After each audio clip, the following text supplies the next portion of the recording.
Hello guys, welcome to my channel. Today we are going to see how to fix a Discord no root RTC connecting problem.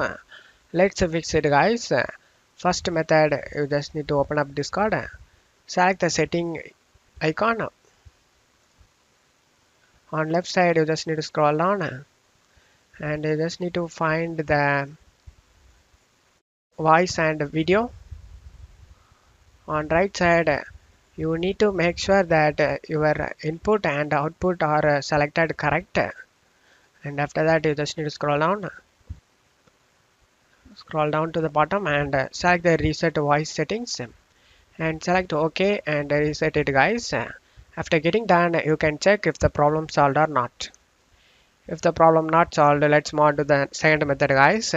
Second method, you just need to click on this system tray icon, right click on the Discord and select quit Discord. After doing it, go to search menu and type cmd. Right click on the command prompt and select run as administrator and select yes. Now you just need to check my video description for this command used in my video. Just copy and paste it one by one. After finishing these two commands, you just need to restart your PC, and after restarting your PC, you can check if the problem solved or not. If the problem not solved, let's move on to the third method guys. Third method, you just need to go to search menu and type VPN settings. Click on open it.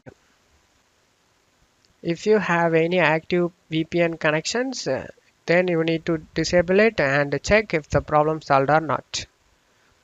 I hope one of these methods fixed your problem guys. If the video helped you, don't forget to leave a like guys. You can also subscribe me and support me guys. Thank you.